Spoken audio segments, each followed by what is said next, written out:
Just like the street lights lit this town, like a fire in a blaze, gotta burn it down. Can't be afraid to leave this out. We got this far, don't know how. I see danger in your eyes. They know we'll burn down the night. Coming just like the sunrise. You know that we gonna light it up tonight. We gonna light it up tonight. We gonna light it up just like the sunrise. We gonna light it up.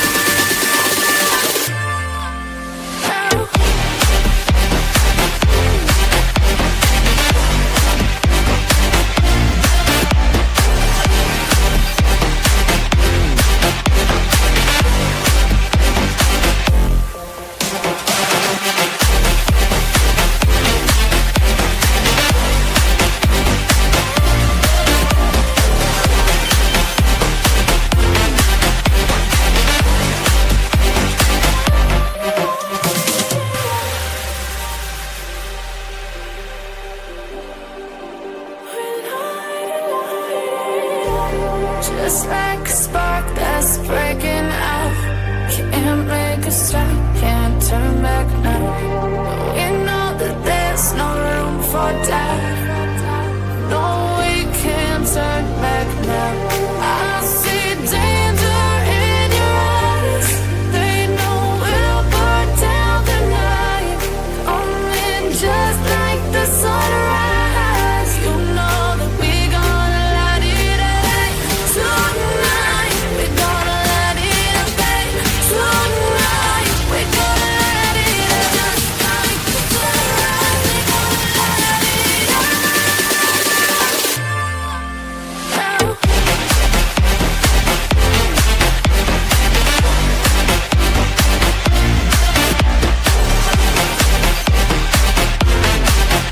We gonna light it up.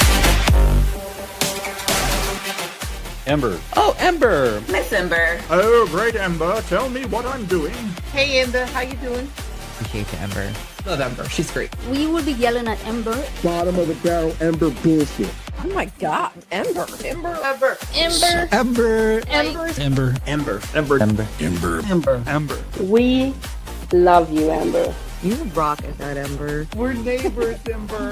Ember is the queen. What's up, Ember? I see you, Ember. I only have eyes for Ember. But hey, Ember is hot.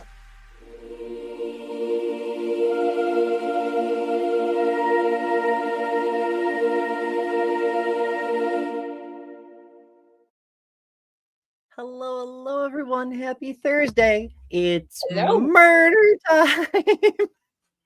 Apparently. We're doing women serial killers, if you couldn't figure it out from the thumbnail and the title. I know the title, it's ambiguous. It could mean, a Republican or someone else who hates women. I'm sure there's other people who aren't Republicans. I don't know. It's fine. It's not fine. I am a little worried that might have a problem with this one, thinking that maybe this will give me ideas, but nah.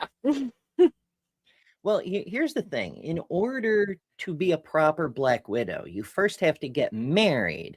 So if, True, like a good Christian boy, marriage is the goal, then, he'll achieve his goal and then be murdered. So it should be fine. Yeah, so, and yeah, that's never happening again, so. Yeah, okay. Be safe. You're safe, babe. I Don't have worry. very mixed thoughts on marriage. Like, for the longest time, I was like, I'm never getting married again. Nope. But on the other hand, I've never had a wedding, a dream wedding kind of thing, Yeah, I never did. Either. So I don't know, maybe not a legal wedding, but I might do the ceremony. Yeah, if I can get I would be down with that. I would be totally down with that. I'd be totally down for at some point, not anytime soon, but at some point in the future, possibly wearing a ring simply to keep other people off, which that doesn't help. No, it does sometimes. Sometimes it does. It I can helps with the tell the people difference who would be between when I- respectful anyway, you know? Yeah. I can tell the difference though between when I was wearing a ring and when I wasn't. And like nothing else had changed because at the time I was still married, I just couldn't wear my ring. And I got it was annoying. But possibly that's like a possibility, probably like way far. But like legal wise, no, I'm not doing this shit again ever. I wasn't even planning on dating again, and this kind of fell in my lap. So, Well, that's usually how it actually works. Is yeah, I don't know. There's this saying that like relationships come for you when you stop trying to get one, but like I don't know how long it's been for you, but I stopped trying like 8 years ago. yeah. I pretty much said I'm done after my second marriage just dissolved and went to hell within a year. I was just like, yep, I'm done. No more. So yeah, it's been a few Except years. it says my wife and I might do a renewal so we can both be brides. That'd be fucking cool. I've had one of my photographer friends around here got lucky enough to do like a full lesbian wedding, and they had one bride in white and one bride in black. Oh, that's awesome. And they had swords. Oh, that would be that would be my phenomenal. I'm not the white wearing type anyway, so It's a thing. All these people are like tradition, tradition, tradition, but then the bride's wearing white. My last one, I was wearing gray and black. So I mean, technically I was too, but details.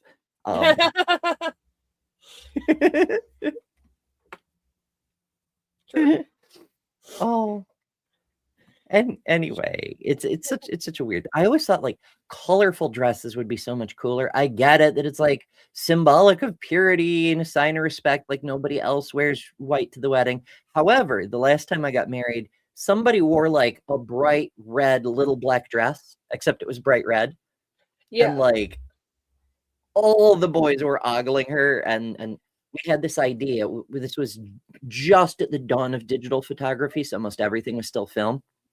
And so we had this idea of putting the disposable tourist cameras at every table so people could take random photos. Oh, yeah, I've seen that. All of the ones we got back, because some people just took them home, but all the ones we got back were like following that girl in the red dress around. One person even tried to follow her into the porta potty. Fucking people. Of course, this was what a red dress at a wedding means, though, right? Well, I suppose I should specify that my spouse's family are the kind who wear camo to weddings. You know, there's not a whole lot of decorum and respect in that bunch. But if you're a woman, you are not supposed to wear red. You're not supposed to wear red. It's supposed to like symbolize that like you slept with a girl. Lil, you can't wear white. You can't wear red. No, if you're a guest, you can't wear red because it's supposed to symbolize that you slept with the girl. Oh, really? Yeah. I did not know that. Now I'm very intrigued because I can assure you the groom did not even know her name. There's that. But do you know who started the trend of the white wedding dress? Shakespeare? No, Queen Victoria. Mm-hmm. There were other people who wore white making that, but she started the trend. Mm. Before that, it was like whatever was your nicest dress. So, well, I mean, when you either rule half of the world and then most of Europe are your grandkids, you kind of dictate what the planet does. Yeah. Yeah. That's why we all do Christmas now. Yeah. Pretty much. We talked about that back in Christmas. I know it was like a whole 2 months ago. It's been for fucking ever in streams of time, the way things are going these days. It's a fucking oof. It's such a big fucking oof. But on a happier note, there's murder. Mm-hmm. We're yeah. One of the things my friend Claire does is it's like true crime, but she like analyzes true crime stories and like takes them apart and is like, yeah, that's a dramatization. That's nonsense they're doing for clicks. That sort of. So it's I kind of thought it might be interesting to take a look at something similar from the woman serial killers. Do you have a favorite female serial killer?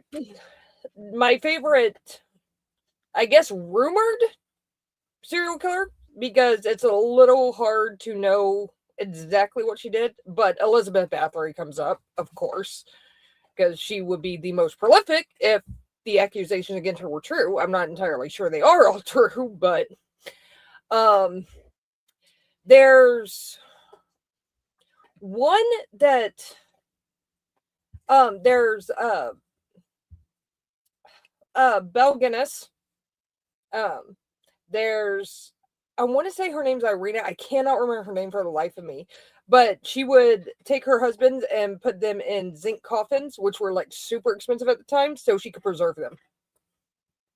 Well, that's a little different. I mostly think of people who like murder husbands and take their money, but she's clearly using the money. But zinc coffin, I don't know. It was like in the 1920s. It's weird. Have you noticed a relationship between the ability for women to get divorces and the number of female serial killers? Yes, arsenic poisonings also went down quite a bit. Very strange, isn't it? Mm-hmm. It's almost like because divorces are like healthier for husbands somehow. Yeah. Because I mean, especially like in Victorian England, like if you got a divorce at that time, it was very likely that the guy was going to get everything, including the kids. Everything. And of course, like as a mom, knowing the kind of person my ex-husband was, and I did not do this because I was mad at him or spiteful, it's because of the kind of person he was. I didn't want my kids around him all that much, unless he could make some adjustments, which he never did. But like knowing that they were fully within his control and I could never see them, like, no, that's not gonna happen. So yeah, they went down quite a bit. It's a bit of an issue. Mm-hmm. Oh well. All right, so we're gonna there's also, I don't think she killed any of her husbands, but Bess of Harwick Castle, Lady Bess of Harwick Castle, she had 4 husbands and basically ended up becoming the second richest woman in England, which is just kind of amazing. The only richest person other than her was Elizabeth. So she just, okay. I mean, well, I mean, if you marry a person who is already wealthy, you're less worried about them killing you to take your wealth, you know? Mm-hmm. It's never a 0 chance, but it's less likely. But you want to accumulate your wealth, and they just want to make it happen a little bit faster. Right. Who needs investments when you can just harvest it from the leeches that have already done it, you know? Mm-hmm.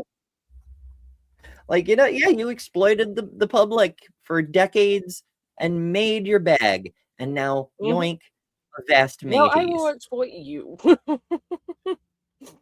Turnabout's fair play. Now, if you really wanted to be a moral actor in the spirit of, say, Robin Hood, right? Like people generally, all these thin blue line people, you know, cop lives matter shit, even they grew up hearing stories about Robin of Locksley, you know, the rob from the rich to give to the poor. And so if a person like started offing billionaires and then handing their fortunes out to the needy, I wonder how they'd feel about that. I don't know. Miranda says, so arsenic can be a good career tool, is what I'm hearing. In some areas, yes. Not this one, but in some areas. Botany is a valid. We're in no way recommending that people take any. We're doing history today. That's what we're doing. History. Everybody I talked about is at least 1920s and before that. So Probably. I haven't actually gone through every single person on our thing today, but it should be interesting. But I do also, we have a poll running in the chat. There's a chance I can work on the next Space Pride flag today if I don't die. And so our options, I put options up, we're voting this time, is the genderqueer flag, the bi flag, the pan flag, or the vanilla flag, which is to say the basic 6-color flag before we started making progress, because some people still use that as the gay flag. Like it's the progress flag is everybody, but that flag is like the gay flag now that everybody else has their own flags, kind of thing. So, you know, let me know what you think. And more flags. Yeah, because I mean, honestly, I'm at a point where I need to keep producing the things, because announcing there's a new flag is basically the only way we're just spreading that there's any flags. Like, I mean, every so often I see a little surge in sales as somebody finds the original post and shares it with their friends. But there's so many screenshots of the post that have like stolen all the traffic that nobody's finding the original post, you know? So I have to keep posting. Hey, look, here's another flag. Go check out the existing flags and find yours. And that's the only thing that reaches anybody, you know? Sapphire says vanilla and pride are 2 words I don't commonly associate with each other. Vanilla can be very, very good. Just as it, but it's got to be done right. I love vanilla though. Well, like different kind of vanilla. All the rest of the flavors, it depends on the quality of the ingredients, you know? I am close enough that I get mine from Mexico, which is really, really good. Isn't it weird how all these shithole third world countries have actual food ingredients in their food? Like instead of coffee, processed cellulose, non-filler material, whatever. And chocolate. And bananas.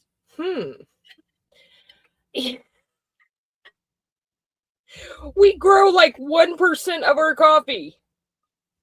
And you're going to tear up the crap out of coffee. What the hell is wrong with you? America runs on coffee. I think coffee is more vital than gasoline at this point. Like, come on. It's true. I go through a lot more coffee than gas on an average week. Granted, I, don't have a job anymore, but the point stands. I go through a lot more coffee than gas on an average week.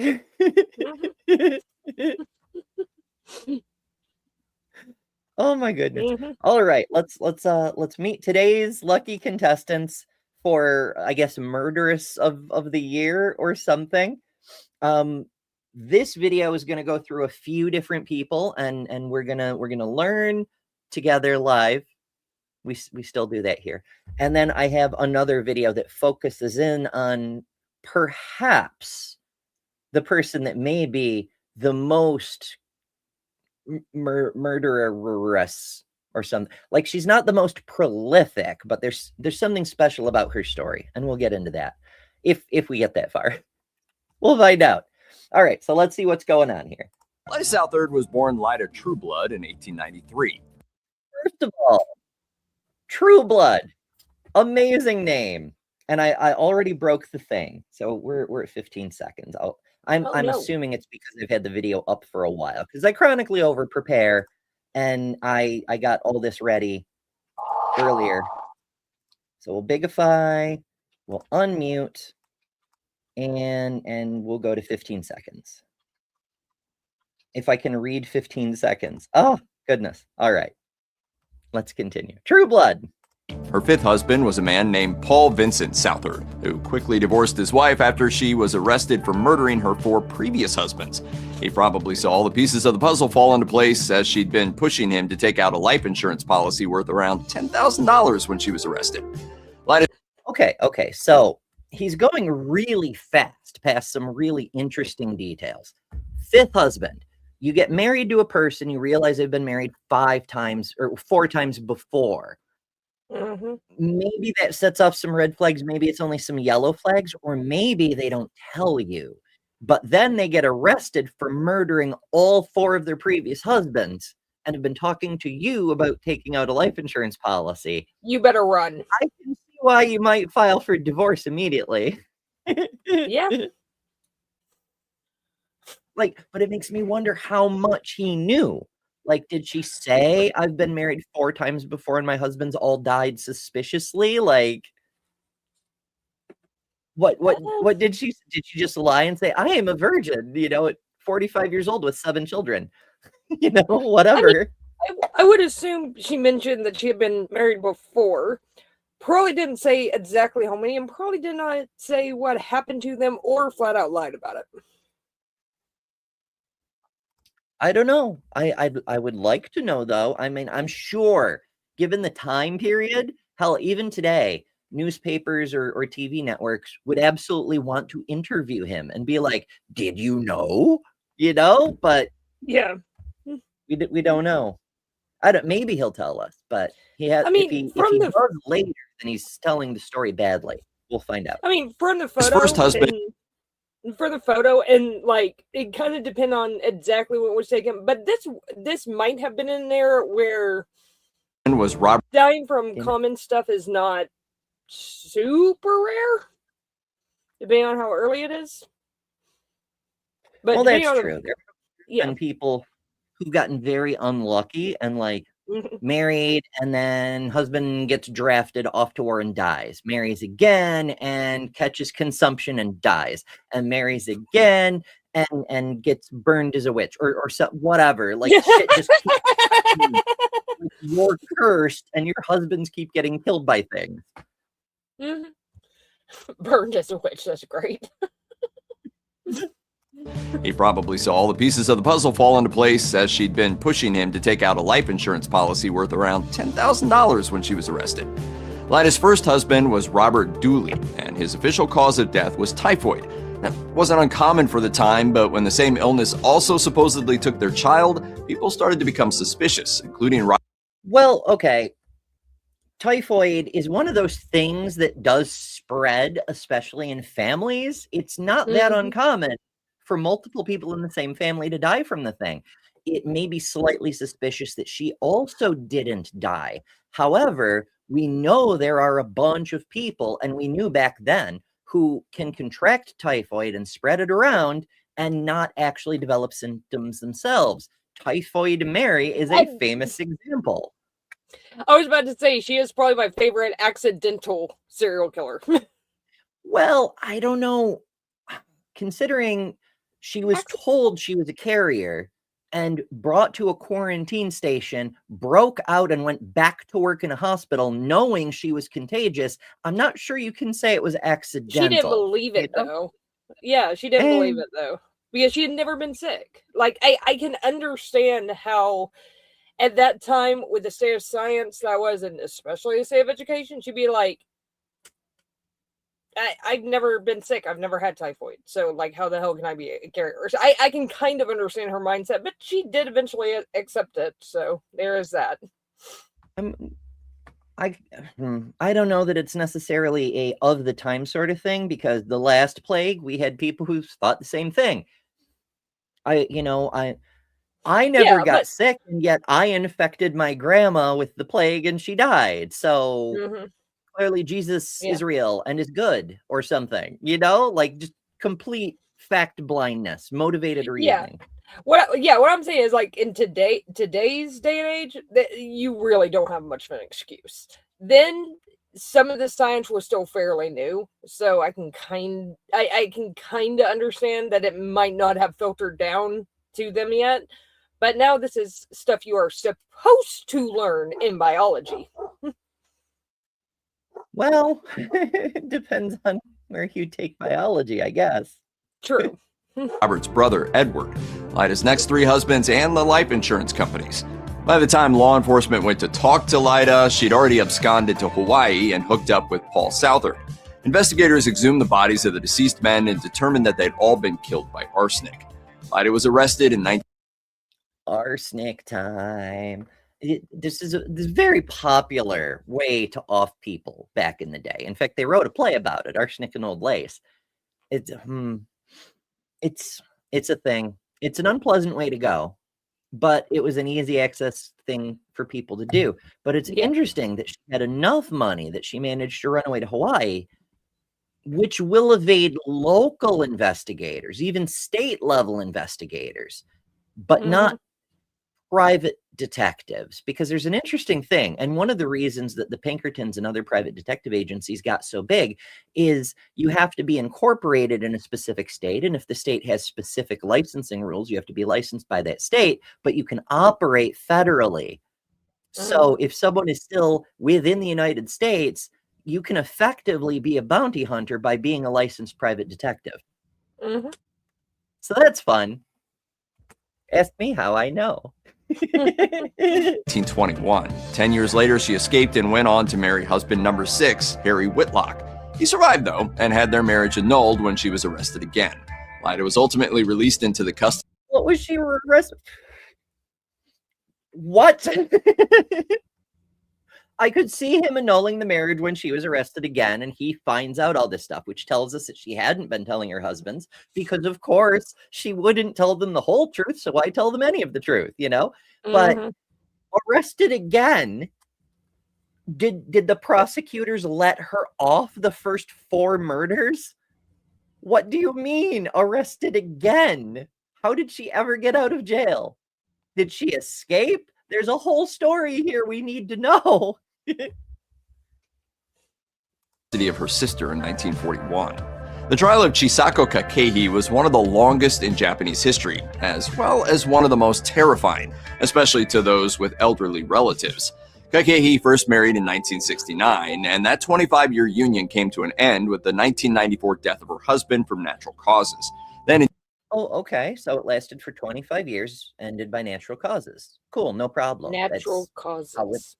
right. That's how it often goes. No reason to be suspicious at this point. What comes next? In 2007, she started using a matchmaking agency to be paired with available men, who would invariably end up dead. Police say in the last 20 years, at least 5 of Kakehi's partners have died, including all 4 of her husbands. Kakehi's first victim actually survived. He was poisoned with a cyanide capsule, but he managed to just pull through at the hospital. Holy shit! That is a shitty way to die, too. Oof. It is, but also the fact, if you're going to poison someone with cyanide, don't fuck it up. Yeah. But also, how was she not arrested immediately? Did the husband be like, Yeah. it must have been the Yakuza, you know? Like, how did she not get caught? Yeah. Who the hell knows? Like, that's crazy. Because it's like, especially now, and especially for like the last 30 years or something, if you come in, if there are certain circumstances you die under, there are certain things they test you for, and cyanide is one of them. Like, they just automatically do it if they think you've been poisoned. Oh my goodness. That's crazy. Arsenic too. You can't get away with it with arsenic anymore. Well, I mean, it's harder. You don't automatically get away with it, but well, you know what? I'm not going to give people any more terrible ideas than I already do. Oh, we're not telling them what to use. We're telling them like that ain't gonna work. Don't try it. You will be caught. You need to be more creative than that. In 2012, she was planning to marry a man who later died in a motorcycle accident after mysteriously losing consciousness. And then by 2013, she was talking about marrying once again to another man. Only this time, the cyanide capsule did the job. A few months. Oh, she's. I don't understand. She's killing these men before she marries them. I'm not sure I follow the reasoning Probably as soon here. as she gets put on the will. Maybe it's true. You can write a person under your will without being even related to them. Months later, she married again, and after this husband died from a massive cardiopulmonary episode, people got suspicious. When an autopsy turned up cyanide, Kakehi was arrested. In 2017, she was sentenced to death, and in 2021, the Supreme Court of Japan upheld the death penalty ruling. When Judy, which is worth noting because Japan, They have most of the civilized world has a very hard time with the idea of a government being allowed to kill its own citizens. It's really only the US where we're like, yeah, murder everyone, even if I end up getting murdered on false charges. You know, like, yeah, it's Charlie Kirk's all the way down. It's fucking ridiculous. My Unfinished Stock says, don't murder all your spouses. Like and share the stream instead. As always, sound advice. Bueno Año was sent to Florida's electric chair in 1998. She had the dubious honor of being the first woman to be executed there since 1848. In 1983, Bueno Año made an attempt on her fiancé John Gentry's life. He had a $500,000 life insurance policy taken out on him, and luckily his exploding car failed to kill him. Holy shit! Wow! Talk about ambitious. Wow. Again, you're supposed to marry the person first, and life insurance, same thing. And I don't know how it is in Florida, but here in New York, you can get a life insurance policy and name anyone a beneficiary. You don't have to have any legal connect. Like, you can, a lot of people do this.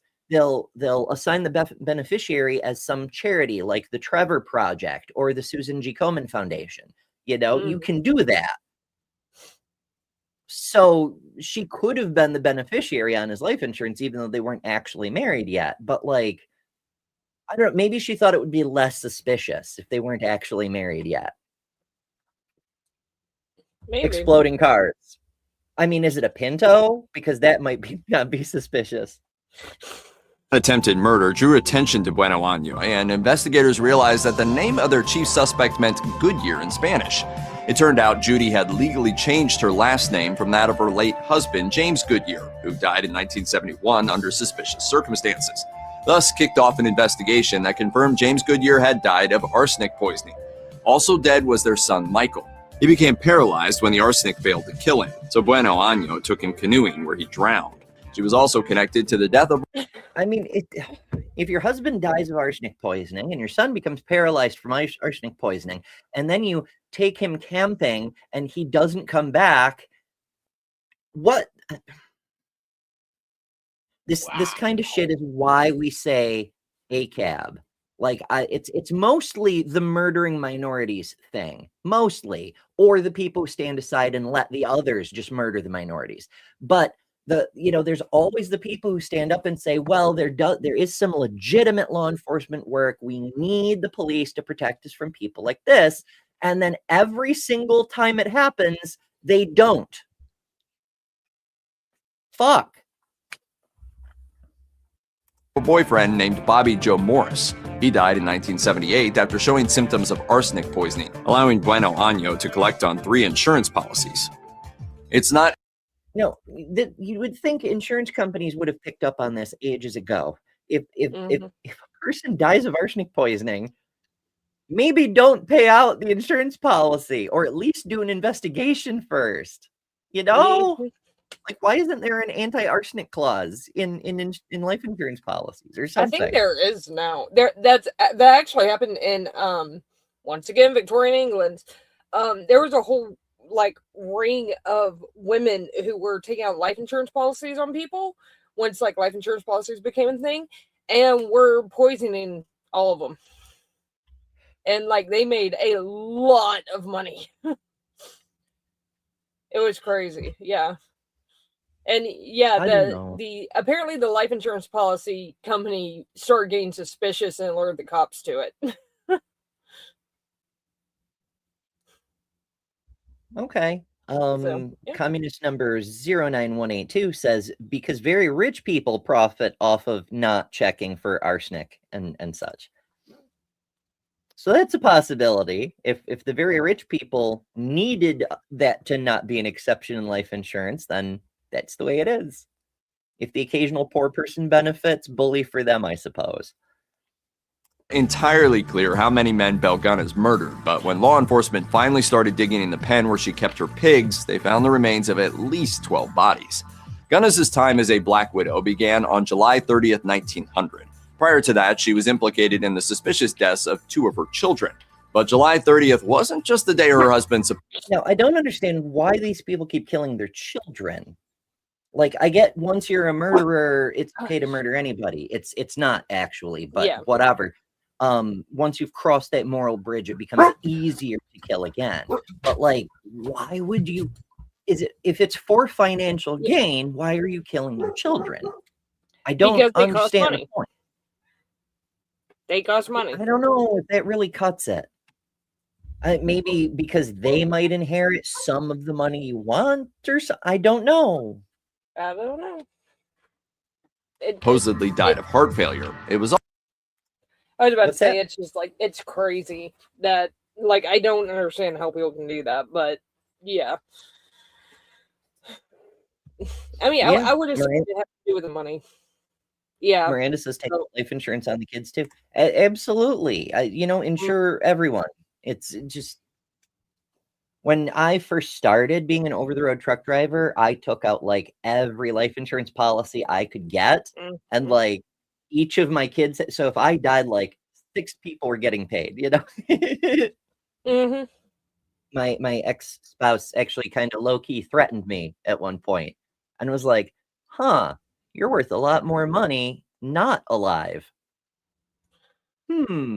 I'm like, yeah, this is why we're exes. Yeah. Yeah. I mean, Also, the only day he had 2 life insurance policies. I was going to say I have life insurance policies on my kids, but that is because like I did not want to be in a situation of if something happened to them, fuck forbid it does. But I don't want to be in a situation where I am a grieving parent and having to sort out how to pay for funeral arrangements. Like, I don't want to do that. Like, I want to know that stuff is taken care of. That's extremely not cool. When my oldest was a baby, we did that Gerber grow up plan thing, because like that way there's life insurance for the baby. And remember, infant mortality, even childhood mortality, is on the rise in the US.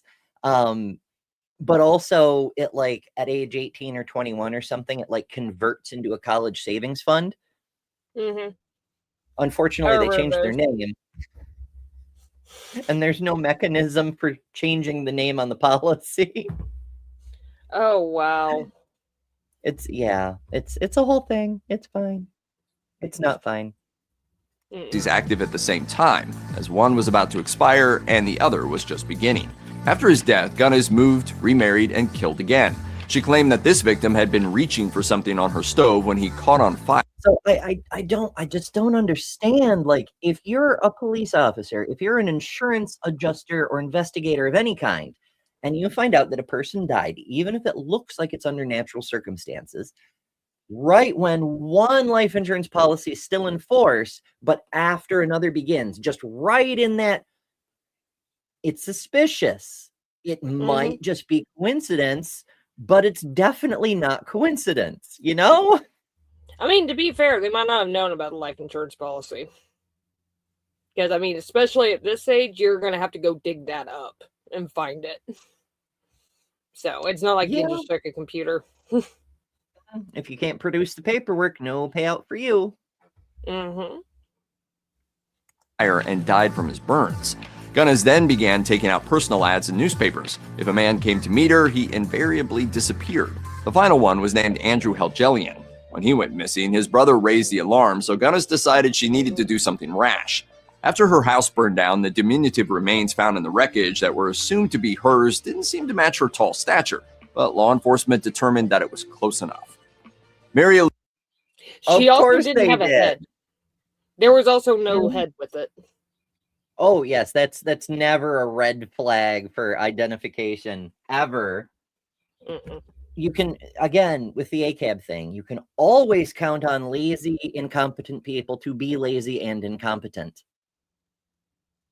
It's very, very rare to find one of those super cop types, like Hot Fuzz type character, who's like, I'm super police work man. I see a suspicious thing, I'm going to look into it. Like, I realized that the mobs were doing the same thing, faking people's deaths left and right with headless corpses. And so if you saw a body that looked like it might be a mob thing, you just left it the fuck alone. But still, it's like, it's not just suspicious, it's obviously a fake, you know? Mm-hmm. Elizabeth Wilson earned herself the nickname the Merry Widow of Windy Nook as her husbands kept dying, and she remained predictably cheery about it. She was, after all, the one killing them, and she wasn't shy about it either. As recounted by the BBC, during one of her weddings, when asked what she was going to do with all of the food that was left over, she answered, "We'll keep them for the funeral." That's the sort of thing that can lead to... Wow. She No has a one would balls, ever man. actually say that. Like, I don't know. I'm like so incredulous. Okay. In fairness, someone as willfully evil as Donald Trump may say that. He'd be like, I'm just going to start shooting people in the street, and then doing that to thunderous applause, you know? Yeah, he has said it. I can shoot someone on Fifth Avenue and no one's going to care. Well, it turns out people do care, but not enough to actually stop him. Mm-hmm. Very peculiar. The gossip. Eventually, law enforcement became suspicious enough to exhume 2 of Wilson's 4 short-lived husbands. It was in 1957, and she didn't seem to take into account recent advances in forensic sciences when she told reporters, "I'm not worried about what they are saying. I can go to the Blessed Sacrament. I am a Catholic." Wilson may have been counting on the church's forgiveness, but the law was less forgiving. All 4 of her husbands ultimately showed signs of phosphorus poisoning, which had come from a widely available rat poisoning. She was found guilty and sent. Okay, rat poison, sure. Now, it's a difficult case to prove by exhumation because you're dealing with literally, first of all, you can't try them all together. They're separate cases, right? Mm-hmm. And you can say, you know, all 4 of these bodies were found rat poisoned. And the only common thing between them is her. Like, they married her, got rat poisoned, and now they're dead. And this happened 4 times, 4 distinct individuals at different times. The only thing in common is her. That still doesn't meet the burden of reasonable doubt for each individual case, you know? Yeah. On the other hand, juries are kind of stupid. And if a prosecutor says she did it, it doesn't really matter what the evidence are. They tend to convict anyway, you know? Mm-hmm. To hang, though a last-minute reprieve saw her facing life in prison. She died in 1963. Nanny Doss is an undeniably fascinating person. Born Nancy Hazel in 1906, she was known as Nanny. Andrew says, don't put out rat poison. Other animals, like cats and dogs, will eat it and die. And also children. My grandmother used rat poison. I thought it was Rice Krispies. I had to go to the hospital. God. It was very, very painful. Don't use rat poison. By the time she could walk. That's about the same time she suffered a head injury that would be later blamed for her tendency to kill her husbands. Her murderous habits were also blamed on her voracious. Can you get a bonk in the head that makes you? I mean, I suppose you could. We've seen people with brain injuries that result in significant personality changes. Mm-hmm. But like, it's such a weird way to like. She got a brain injury and became murderer. So yeah, moving on. You know. And Church says, "Oh yeah, kids too, I guess." Just get a cat. Yeah, cats are pretty there good. You go. I know. It's literally what they do. My goodness. Mm-hmm. Some dogs too. Plot twist, comrade. I don't have a cellar. Haha. Vicious appetite for romance novels. Whatever the reason, she started killing while she was with her first husband, Charles Braggs, who sensed something fishy. After the mysterious deaths of 2 of their daughters.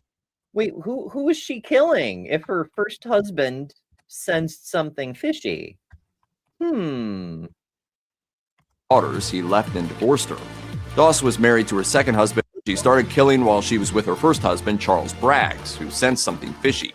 After the mysterious deaths of 2 of their daughters, he left and divorced her. Oh, their daughters. we're just killing random people. Well, okay, they're not random, they're her daughters. Now, we do have a couple other possibilities here. There's people who murder their children for religious reasons, like that lady who drowned all of her kids so they could be with Jesus. Andrea Yates, yeah, that happened here. There have been a few stories like that over the years. Mm-hmm. She is now in a mental institution for the rest of her life. She was originally given the death penalty. They only tried her for 2 of the kids because they were saving the other for if they didn't get the death penalty. But then a judge overturned it and sent her to a mental institution for the rest of her life. So, I mean, yeah. I hate that kind of thing as like a loophole, but it's also kind of legit. Yeah. Like if you're having delusions that strong, you kind of like need to go to this is one of those cases that if you actually look into it, like she was having a straight up psychotic break when that happened. Like it was very clear. There's been interviews with the guy who was her husband at the time. And he was saying, like, with her mental health and stuff, like they were told, do not have any more kids. She is not going to be able to handle it. And of course, because of their like religious beliefs, they kept having kids. And yeah, it happened.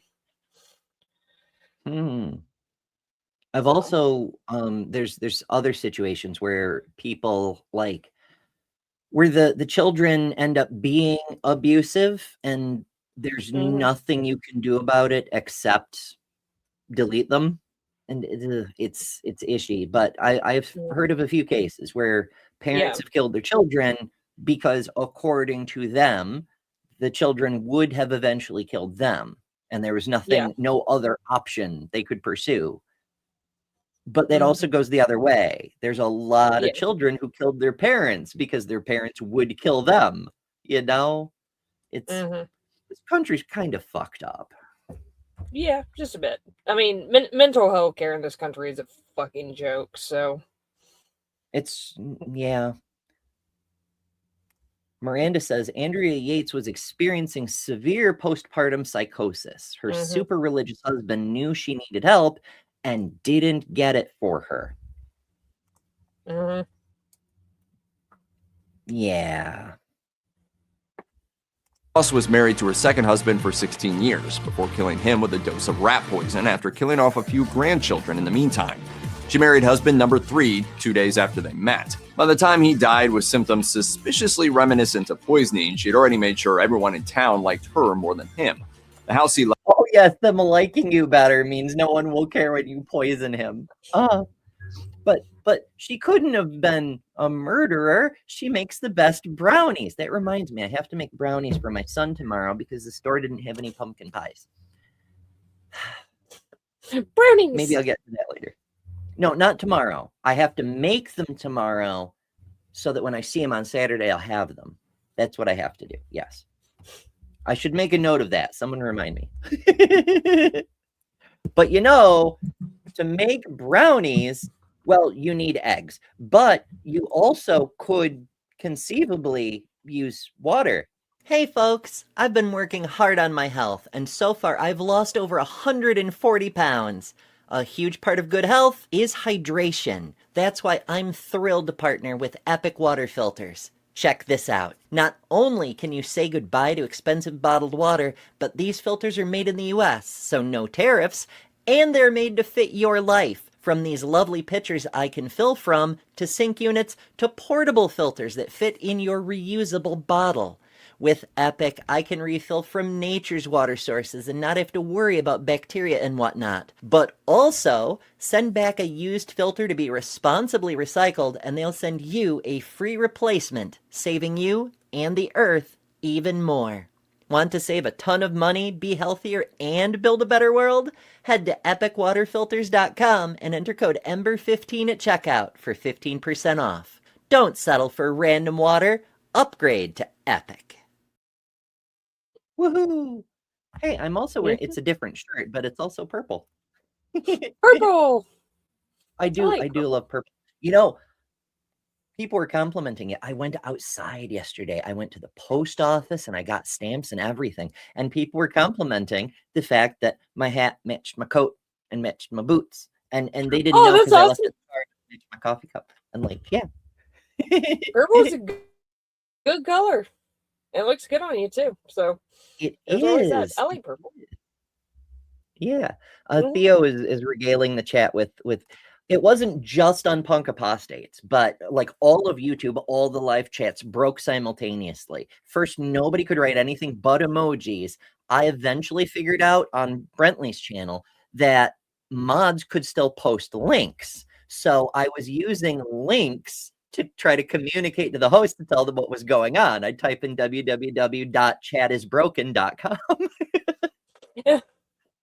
And then, like, after half an hour or so, we got the ability to use words as long as they weren't in English. I don't know how. That's the wildest bug. But if you typed in Spanish, German, French, Swedish, whatever you got, it went through just fine. It was only if it was English, it stopped you. And so I got to stretch my foreign language muscles. Woohoo! I haven't taken German since high school. I haven't taken French since middle school, but that's what I was like. I was using links and very bad French and German to try to communicate with people. And poor Theo was the only one who spoke like 2 languages because everybody was talking their non-English language. And Theo was like the only one who had multiple languages between the non-English languages.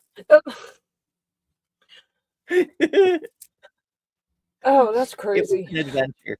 For a while, we were all trying to communicate through just emojis. Like somebody would post keyboard and then the broken symbol, and but nobody was getting it. I didn't even realize it was happening. I just, I did the usual thing. Brentley would say something, and then I'd add additional facts for further research and whatnot. And like nobody responded, and I'm like, why is chat so quiet? And then Jess came and asked me to go check out another person's chat, and it was the same problem. And I'm like, oh no. So I went back to Brentley's and I refreshed, and all the facts and wisdom I'd been dropping didn't go through. Fuck. That's crazy. Yeah, it was an adventure. And it went on for a couple of hours, but YouTube never announced what the hell the problem was and why it targeted English specifically, but it did make things interesting for a little while. Anyway, tangents. But since Theo brought it up, I thought it would make a fun story. People come here for the tangents, as you know. All right, let's get back to our deadly designs and things. Left to his sister burned down as Doss left, and she went to stay with her mother-in-law and later her sister, both of whom died suddenly while she was with them. In due time, she remarried and took care of husband number 4 with more rat poison. When fifth More rat poison. People need to take the rat poison away from this woman. Also, look at all this poison. Also, that reminds me of my oldest, who is a science bean, who went to a pharmacy college to learn biochem and shit. And they had a museum inside the college, and it was an old alchemist shop. And they have like a skeleton with a mortar and pestle grinding something with like a distillation glass assembly and whatnot, which is great. But the shelves are stocked with vials like these, and some of them are medicines and some of them are poisons, and they all look kind of the same unless you read the very tiny writing on the label, which is fun. Adrian says, I miss Deviant. That's fair. Deviant is often here. She's not here right now. Time zones being what they are. But she's definitely going to be here on Monday because we're talking Hatshepsut, which, of course, is her favorite historical figure, hands down. So she'll definitely be here for that. So be sure to join us. And if you're new, we discuss things from poisoning princesses to female pharaohs every weekday at 11 a.m. Eastern. So subscribe, join us. It's fun. And weird things happen. One time we were talking about penis pits and antimatter weapons for no reason. It just happened. husband Samuel Doss died suddenly. An autopsy turned up traces of arsenic in his stomach. After Nanny Doss confessed to police and her other former husbands were exhumed, the evidence they found was enough to put her away for life. Things started going sideways for Betty Lou Beets in 1985 when the bodies of... I guess that's it. They just put her away for life. Next story. Okay, cool. We're on Betty Lou Beets. Notice a lot of these are in the general Texas area. It's interesting. Both her fourth and fifth husbands were found buried on her property. Both men had been shot and killed, and she was ultimately sentenced to death. The verdict came in despite claims that Beets had been acting in self-defense and had been physically abused by both husbands. Beets first married when she was just 15, and that rocky... Okay, that raises, first of all, married at 15, because child marriage is legal in most of the United States. Thanks, Republicans who care about the children, but never mind. Does it change the scenario if she's not out for life insurance money, but because she keeps getting abused? Does that change the moral calculus?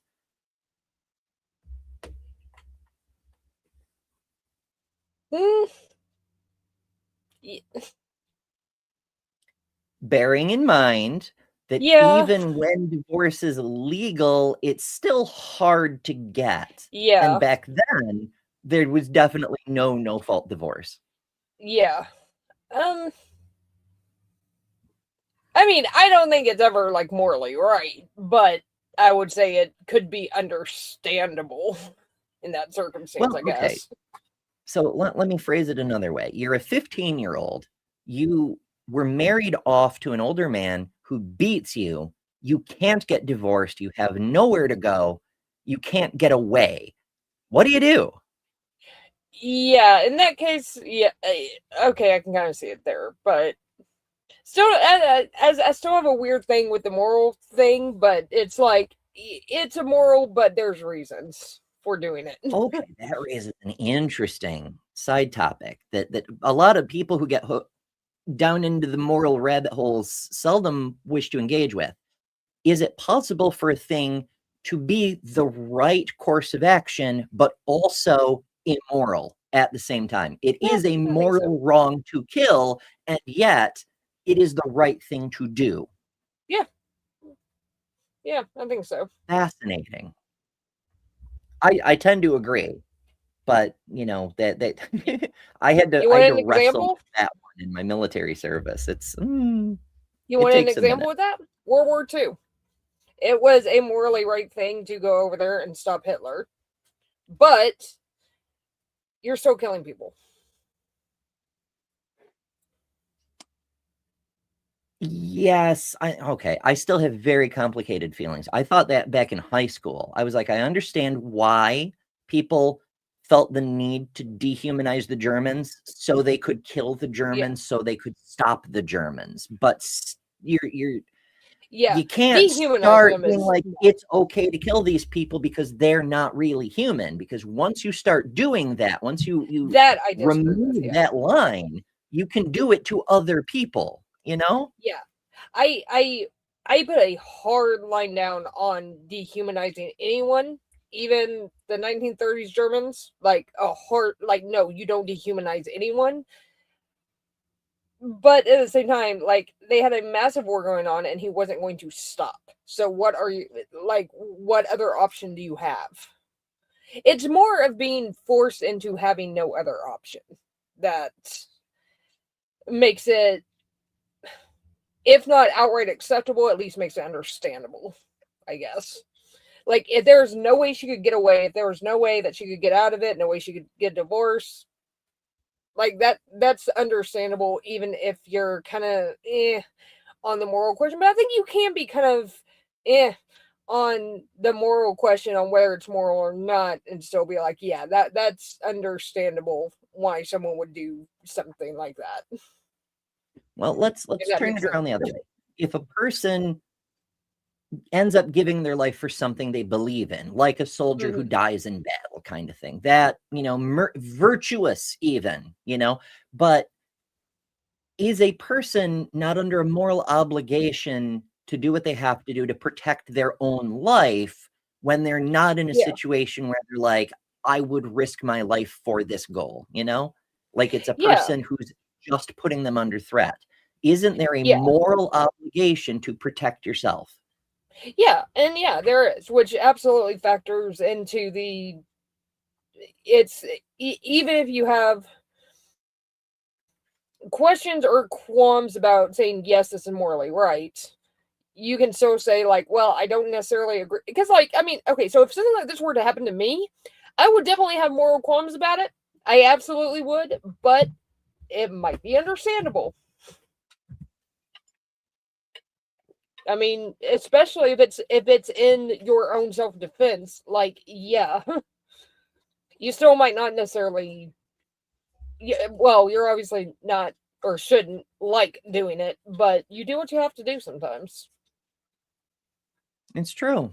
I mean, there's a whole lot of people who've been in very abusive situations, and it's such a weird disconnect, because when it's a situation like this, there's people who will moral grandstand and be like, well, I was abused by my first husband when I got married at 14, and I turned out just fine. But if you tell them the story of a teen who was kidnapped off the street and trapped in some pastor's basement with 17 other girls, and they were all like forcibly impregnated or whatever, and she gets away, then she's a fucking hero for telling on him. Maybe it's because she didn't actually hurt him. She left it for the authorities to do, you know? Like, she bowed to the system even as the man broke the law and social, whatever. It's just such a weird double standard. It's like, I was abused, so everyone else should be too. But in this case, she's a hero, you know? Yeah, I get it. Most peculiar. Relationship ended in 1969. The next year, she married her second husband, though that union lasted 2 years and ended in divorce when she shot and wounded him after he broke her nose. She married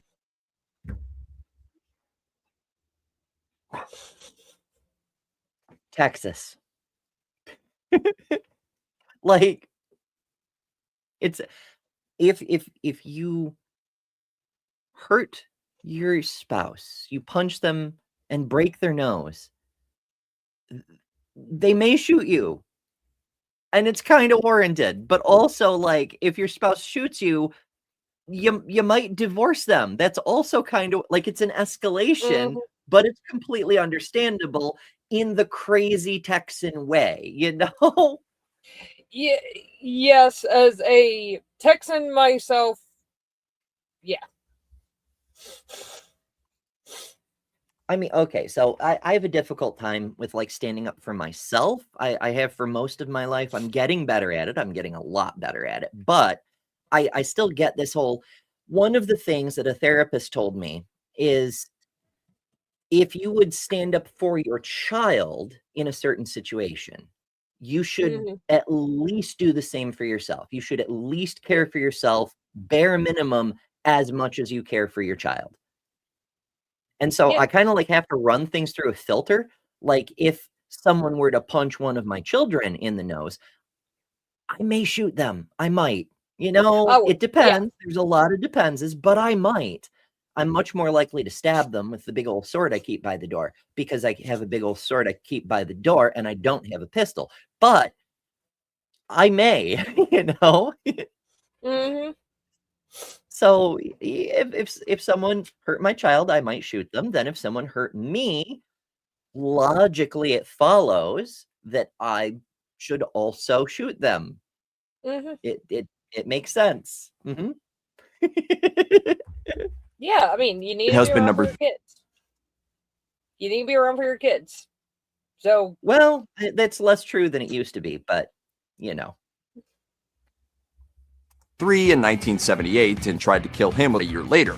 That was the same year she married Doyle Wayne Baker. When Beats was executed in 2000, it was witnessed by the sons of the two men she'd killed, including her fifth. Guys, you're supposed to put the message on the other side of the sign. So I was just thinking that. I don't think these guys are from my area of Texas. Let me put it that way. Yeah. Like, you don't even have to do that. Like, you can have the like do two boards so the thing is in the middle, or just have the thing go to the, because it's only a sign. It's not like it. My goodness. Whatever. It says exterminate that black I assume it's supposed to be widow, although it looks like that might be a B on the. Maybe that's why they put the board there. I don't know. Maybe it's double L's and we're missing the other L. That black willow. Can't trust those willows. They'll grow anywhere. No. Well, anywhere there's enough water. But I already ran the water ad for today, so we'll just go with it for now. Husband's son, Jamie. As Jamie told CBS, I just kind of focused on my dad. I seen my dad's face. I knew that he was smiling and it was over now. When Betty Newmar died in 2011, she was 79 years old. The official cause was cancer, but she was so reviled by the families of her long-dead husbands that some didn't even believe she was truly dead. Newmar had... She's like Nero. They're like, no, she's going to haunt us forever. Oh, my goodness. Shoot. Right, it says, duly noted, bring a shield and plate mail if I visit you. I mean, you should, because those would be magnificent presents to go with the big sword I have by the door. But as long as you don't try to hurt me, you don't need to worry about that. Sapphire says, touch my child and I'll cut you with this big old sword. Oh, no, no, I don't cut. I stab. I slice, I slash, I chop, I hack. In fact, when I was small, my father and I wrote a parody version of Jingle Bells called Hack and Slash. It was about D&D, but still, there was hacking and slashing involved. Fun fact, I can sword fight. Oh, my goodness. Theo says, I want to learn a lot from Ember about American history and oppression we never learned in school, and I'm pestering them with my German and Swiss. I don't know about pestering with German and Swiss, but I can't speak to what you didn't learn in school. I can tell you we don't learn American history in school. We learn a propaganda story that bears a passing resemblance to history. Like a vague similarity, like an AI doppelganger of a person's police sketch, you know? Oh my. Mark says, I bet you play either barbarians or rogues in AD&D. Plot twist, my most frequent character is a druid, though my favorite is multiclass. I wizards. My first novel was about my D&D necromancer. I played a chaotic good necromancer who kept accidentally winning the favor of the dark gods. It was hilarious. But I also got to fly. I got this cloak that let me turn into a bat like a vampire. That's cool. It was very cool. Quite the track record of spouses with suspicious deaths. Her first husband was Clarence Malone, though they'd been divorced for nearly 2 decades when he was shot and killed in 1970. Long before that, Newmar had already moved on to her second husband, James Flynn. He died in 1955, and she told 2 entirely different stories about his demise. In one version, he froze to death in his truck, and in the other, he was shot and killed. Newmar was arguably with her third husband. So he died in 2 different ways, and the Christian people had a problem with this. The Christian people in her community, the good God-fearing Christians who believe that Judas died in 2 different ways at the same time, they had a problem with that story. Is that what you're telling me? Oh my goodness. Sapphire says, Ember played D&D as a child, and now she's a godless trans girl. Based on what I was taught as a child, that checks out. You know, I'm also a member of the Satanic Temple. So I'm not saying there's a cause and effect thing, but maybe there's a divine influence.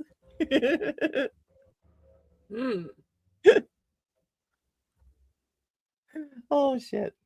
Husband when he was killed in 1967, though she was able to convince law enforcement that he'd shot himself. Evidence collected at the time suggested that he'd been shot twice. Fourth husband, Harold Gentry, died. Okay, so they did have evidence. Miranda asks, was there a bullet or not? Did anyone check? Apparently, he was shot twice, but we don't actually investigate things. Ever, apparently. These are going much later into the 20th century than I expected, though. I was thinking they really are. Be like late 19th, early 20th century, maybe as late as the 1950s. But holy shit, we're carrying on a bit, aren't we? in 1986 after being shot 6 times. It was his death that finally got her arrested. She wasn't charged with murder, but with solicitation to commit murder, and even that charge took 2 decades to stick. Newmar's 5th husband died of a sudden onset of sepsis. He was immediately cremated, but this didn't stop investigators from noting that blood poisoning can present symptoms similar to arsenic poisoning. Newmar maintained her innocence. I suppose that's possible, but I mean, you can test for arsenic poisoning. Holy shit. It's in all cases. She is slick. She should be a lawyer. She's so darn slick. Mary Ann Cotton was in the midst of death and tragedy almost from the day she was born in 1832. Despite that, she seemed to have a 1832. Now we're going back to the good old days, folks. Promising career ahead of her, first as a nurse and then as a dressmaker. But by 1864, 6 of her 9 children were dead. It's possible that she killed some or all of them, though the following year she committed her first known murder when she killed her first husband, William Mowbray. Cotton. Okay, that's an important distinction, because at the time, child mortality was crazy high. We're working on getting our way back there, but it's not unreasonable that half of your children would die on average, Collected on his insurance policy, and by the time she married her second husband, George Ward, 2 more of her children were dead. Ward died in 1866, and Cotton's next husband, James Robinson, booted her out of the house when he caught her stealing money and pawning his possessions. Then came widower Frederick Cotton, who died.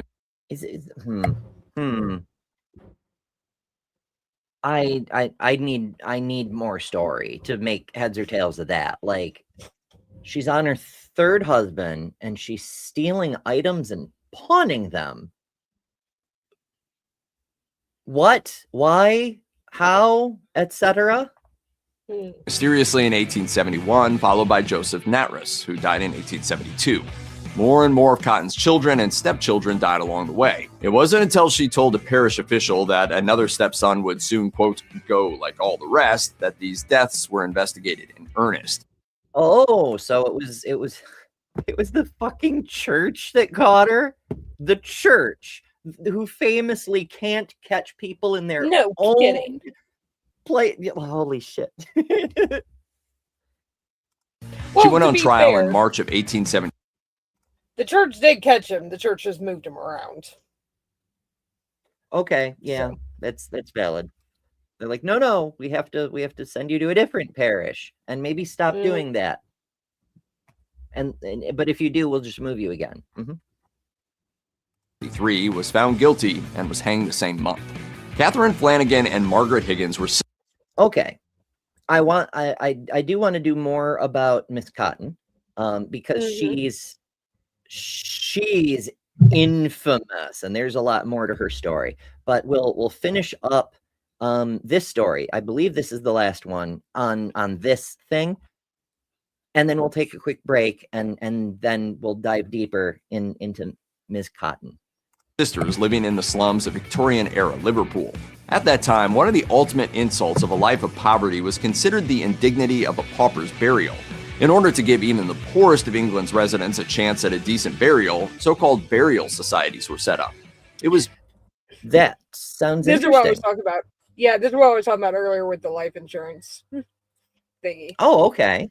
Yeah. Yeah, like the pauper's burial, it's weird that would be thought of as an indignity, because that was a thing that started happening to give people the dignity of a burial as opposed to not, Yeah. Basically insurance, as customers would contribute. I mean, still, like how you were buried has been like super important in multiple societies like throughout history. So if you weren't given a quote unquote proper burial, like that was going to cause problems. So but who does that benefit? Like, your children get to brag that you were buried in a mausoleum. Like, my ancestors are in a proper crypt, peasant. Like, who benefits from that? Yeah, I don't know. That said, I do appreciate how early 20th century super rich people built crazy, outrageous graves, for lack of a better term. There's a cemetery in a city near me well, most of the cities near me have old cemeteries, but this one, there's like this little area where the rich people just went nuts. One person built a little cottage and it's all sealed up on the inside. And another person built a little castle and it's all sealed up on the inside. Although I figured out how to get a camera inside. It's a whole, it's creepy as fuck too. Like on the inside of this building, there's 4 places for urns in the walls that have like little plaques over them and whatnot. Yeah. And there's the arch of the doorway, which has been sealed over. It's been bricked up and covered. There's another archway in the floor and stairs going down into darkness. Oh, holy crap. I'm like, oh, this is creepy as hell. No kidding. I actually want to know what's down there, though. I know, me too. It's just, it'll have to wait for like micro drones that you can, I don't know. It's like, the way I got it was I took my, the camera that I reworked for VR to make like VR simulations of real events. And I found a tiny little crack that it could fit through and I put it on a stick and I shoved the stick through the crack. So I made a VR of the inside of the tomb, but I can't get down the stairs with it though. Yeah. Oh, well, but there's somebody built a pyramid. Like there's just a random pyramid. It's not a big pyramid. It's not Khufu's pyramid. It's like, I don't know, 20 meters tall, but it's a 20-meter tall pyramid in a random cemetery. It's nuts. A few pence at a time, and when someone died, the money in the accounts would be used to pay for their funeral. Flanagan and Higgins realized that if enough people close to them who had joined a burial society died and they kept those funerals cheap, they could rake in scores of cash. It was the murder of Margaret's husband, Thomas Higgins, that eventually... Oh, so they were doing the insurance scam thing. Like, pay us a lot, we'll pay out a little, and keep the rest. Insurance has always been a scam like that. Got the sisters hanged, but their murder for money scheme went way beyond that. Thomas's daughter Mary died about a month after he and Margaret were married, and when he also died, his brother pushed for an investigation. 3 bodies were exhumed, examined, and found to have died from arsenic overdoses. The recipients of the Always the damn arsenic. These people are insatiable. You know who's really winning in this? The arsenic merchants. That's right, the apothecaries. It's a conspiracy. They're telling all these women, hey, just buy my arsenic and you'll get away with it, you know? For shame. Their insurance policies and burial society money were, of course, Catherine Flanagan and Margaret Higgins. It's estimated that they killed around 17 people before their execution in 1884. Wow, executed in 1884. That's... People have always been people, and there's always some people who do that kind of thing, which is most unfortunate. But as promised, we're going to take a quick break. We are running long today because Lil has a show coming up immediately after this one. So we're going to run right up until her start time at the top of the next hour. So quick break. We'll be back with more on Mary Ann Cotton and her devilish ways. I have a problem with this stuff being normalized across the spectrum. And specifically, like, why push this on kids? Why introduce this to kids? I am a depraved wretch. I am a great sinner. I'm a worm, completely undeserving of any love or any grace. I'm nothing. I'm nothing. You're incapable of being a good person. You're an evil person. You're a terrible person. At the core fabric of who you are. That's why we need laws. We need laws because we're bad people. All of us are bad people. You can't spell Pride Month without demon. PRIDEMONTH. If we don't know who the women are, because they are just people, then we won't be able to pull the women up to equality with men. You have to try to limit the harm. And that means reducing or keeping down the number of people who transition. And that's for 2 reasons. One of them is that every one of those people is a person who's been damaged. But the second one is every one of those people is basically, you know, a huge problem to a sane world. Transgenderism must be eradicated. the LGBT, transgender, grooming our children's minds is a national security threat. We need to hold people for treason, start having some public hearings, and start executing people. I will use whatever gives me victory. I don't care about the truth, and I don't care about the law. I care about one thing, the control. But then they rigged the election, and now we won, so I'm going to be your president. Then what happened is they rigged the election, and I became president, so that was a good thing. I agreed with many, many things you said during, in fact, probably more than most other candidates when you were running for president, but I still would not have voted for you because you're an Indian.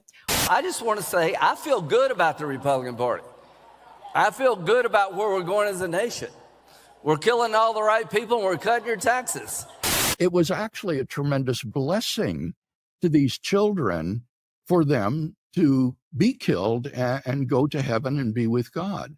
We've been hoodwinked. We've been taken in by an ideology crafted by creeps and then pushed on children. Stop letting people pressure you into thinking. If they die, they die. I want to be ignorant, honestly. Being a Christian doesn't exclude us from experiencing spiritual dryness. We're bad people. All of us are bad people. All right. I hope you had a refreshing break.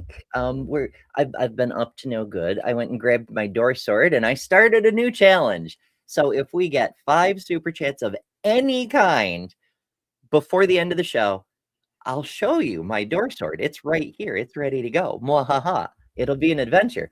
And also, I've had a poll running in the chat since the start of the show for the next Space Pride flag. And it appears we're not going to get a clear majority on this one. But we do have one that is definitely in the lead. So I'm going to end the poll so it gets the hell out of the way. And in reverse order, we had the pan flag at only 5%. The bi flag and gender queer flags were tied at 26%, though now it's telling me 26 and 27, but whatever. And the vanilla basic 6-color pride flag at 42%, which makes that not exactly the clear winner, but definitely at an advantage to the other two. So I may make that one next if I get a chance today. We'll see how it goes. But all that notwithstanding, let's find out more about Mary Ann Cotton. After we thank Miranda for $5 super chat. Thank you, Miranda. Who says door sword? Door sword. Door sword. I like the door sword. It's a good idea. I mean, I do have like weapons and shit at my desk. I have my lightsabers, of course. I have one in every color. Mm-hmm. I have this knife about this big that I usually keep in my bag that it's all like rainbowy and it's got mermaids all over it. It's like the girliest looking knife ever, but it's sharp as hell. Oh, for sure. I've got actual straight razors over curses. I'm knocking everything down because my desk is cluttered and I need to unclutter my desk. I'm bad at my job. I also have very sharp scissors. For photography reasons. And it's literally true. A theater near me was producing Sweeney Todd. And because it's a community theater, they did not have proper straight razors. They were not going to use them in the play because danger. So I got actual straight razors for the promo photo shoots. That is so it actually is for photography reasons. That's probably the most fun play I've ever done with Sweeney Todd. It's so fun. It is. It is. It's so much fun. I just all the murder and meat pies. Oh my goodness. It's based on a really old story called A String of Pearls or A Strand of Pearls, one of those. But the musical, it's like most of the time the musical is like a dumbed down version of a story, so you can cram in irrelevant songs about stuff that doesn't make any difference to the plot usually. But in Sweeney Todd, not only are they good, not only is it relevant to the plot, but the expansion of the story makes the story better rather than just a plot device to get to the next song, you know? Mm-hmm. Although there was one point where I had to run off stage left, run through the stage door, through like 3 hallways, back up stage right, up like 3 flights of stairs, and back out in like 15 seconds. It was insane. And I was wearing 6-inch heels. It was a full-out sprint the second I got off stage. Hell yeah. I mean, whomst among us hasn't done a 12-second costume change and ended up on stage half naked because you're not quite done yet? Mm-hmm. The trick is to layer them so you can just strip off the first one and the other one's underneath. It works When good you with Victorian can. stuff. See, the issue that you run into sometimes is one of my first plays was The Little Mermaid, and alas, they wouldn't cast me as the mermaid. I had to settle for being the chef. But the girl who was the mermaid, because she goes from mermaid mode to princess mode, the way the story goes, she loses her tail and gains legs and whatnot. She starts out wearing a bikini top, and then she has to lose the bikini and have like princess outfit. And so like, oh yeah, it was so I had to help her because like yeah. I'm like, girl, we can manage this. It was such a weird expectation. I'm like, who picked this show for children to do? Not cool. Mm-hmm. Oh. But I got to chase people around with a big old chopper. What do they call cleaver? A cleaver. I got to chase the fish friend character around with a cleaver. Mm-hmm. I'm not murdery. Why do people keep asking? I don't understand. Sapphire says this is super chat for $2. Thank you, Sapphire, and says I love a lady with a sword. Who doesn't, right? I honestly, I think every woman should be issued a sword on like her 15th birthday. You could probably use one before then, but at 15, especially in the US, where in all but just a couple of states, someone could force you to marry at 15, you need a sword. Yes. Yes. Black Widow to me can be defined as somebody who keeps marrying people who finish up dying, and as a consequence of the relationship with you. So I think there's little doubt that she certainly was that. Marianne. Okay, so they're defining what a Black Widow is as a person who keeps killing off people to finish them up dying. I mean, okay, I guess. I'm not entirely sure what a forensic psychologist is. I don't know how you get psychology in a forensic sense, but okay. Made a bit of a living through her time killing husbands and children for personal gain. So that she is my definition of a Black Widow. Marianne Cotton was... That makes more sense. Killing husbands for personal gain. Yes. That's exactly what that is. Bree says, I have no sword. Well, what the fuck, Bree? We need to get you a sword. That's all. Where's Samantha? Samantha, Bree needs a sword. A very ordinary woman. That's part. Miranda points out that 19th century ladies would use their hat pins as swords. In fact, when I first started, when I first started like doing the hat thing, some of the older lady friends I know were like, you know, girl, since you have hats, you could use hat pins. And I'm like, I could use hat pins. And I still don't have hat pins because I'm very poor, but that's still a viable way to defend yourself. Like, holy shit. They're big spikes of sharp metal. Yes, they will work. Partly what is so fascinating about her. She was not unattractive.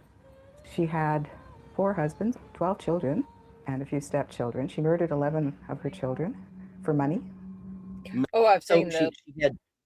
She had 4 children and 11 stepchildren, or do I have that the other way around?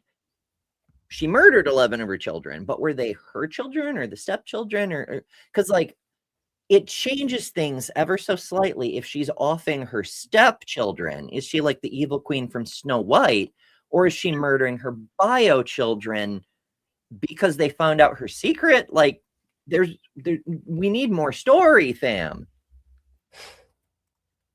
Comrade says hairpins are non-optional with ladies' hats. Get a few hairpins.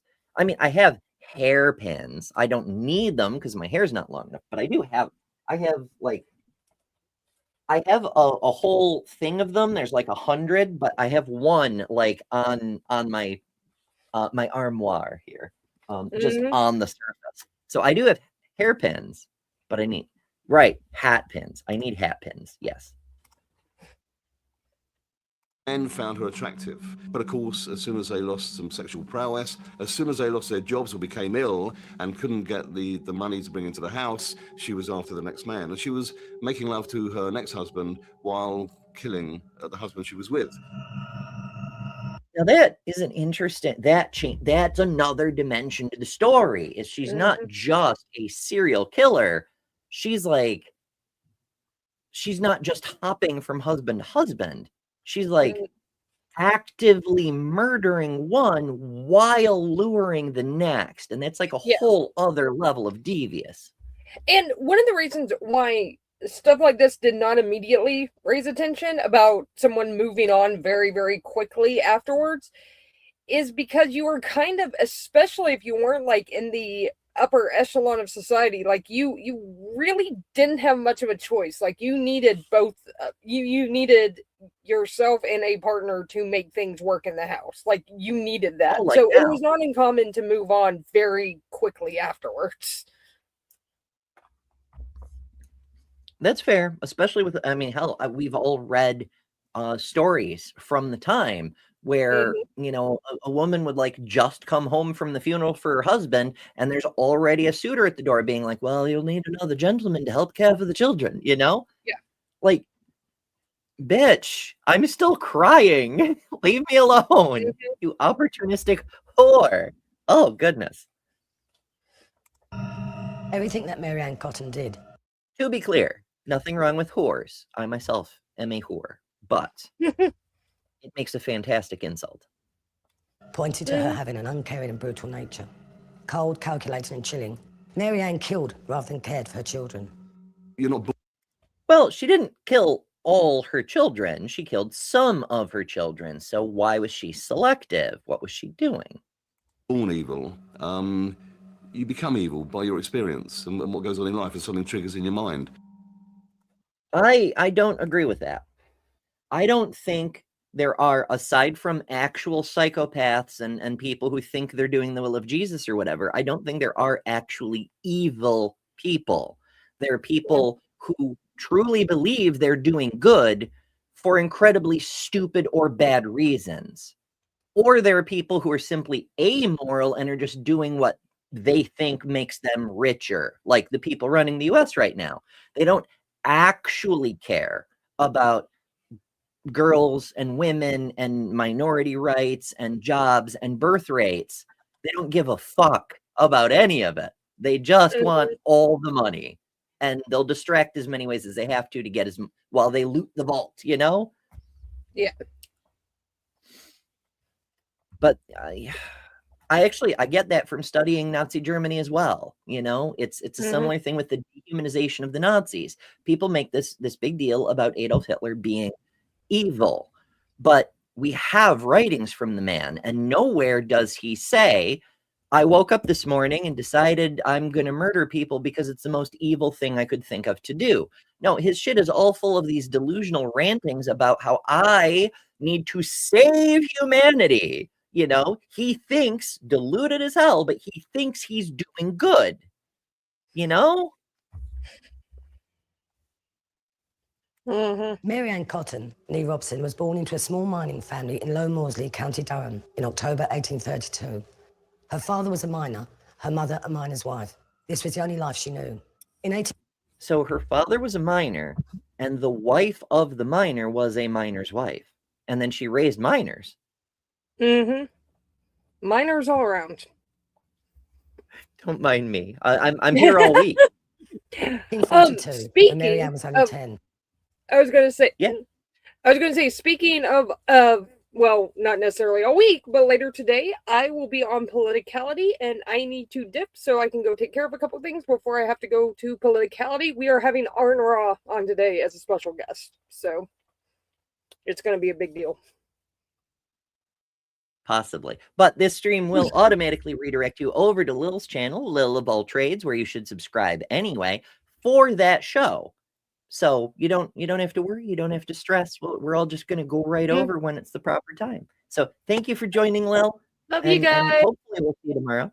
But we'll definitely see you later at your place. Yeah. I will see you later. All right. Bye, guys. Thank you.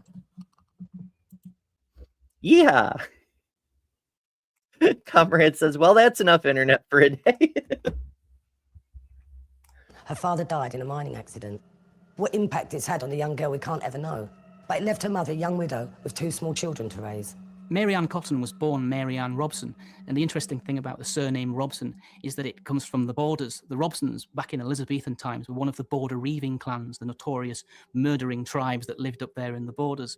The Reavers, or So, this is so fucking English. So her name is this thing, which is interesting because it comes from her family. See, her family had a name that they get from the place they came from and the thing they did. Okay. Like, that's how every family name in the English-speaking world works. So what?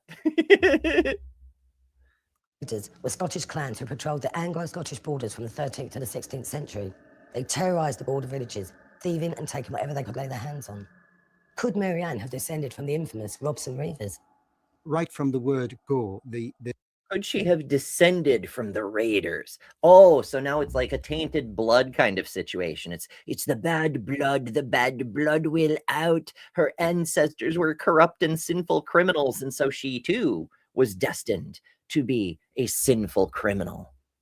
There's clues about Mary Ann that she's a bit of a handful. I mean, she's brought up in a Methodist atmosphere, and the Methodists were very strict and very disciplined. But as soon as her stepfather moves in, George, she moves out. So come 1848, 16-year-old Mary Ann decides to try and make a break and takes her first steps away from the hard mining life she knows so well.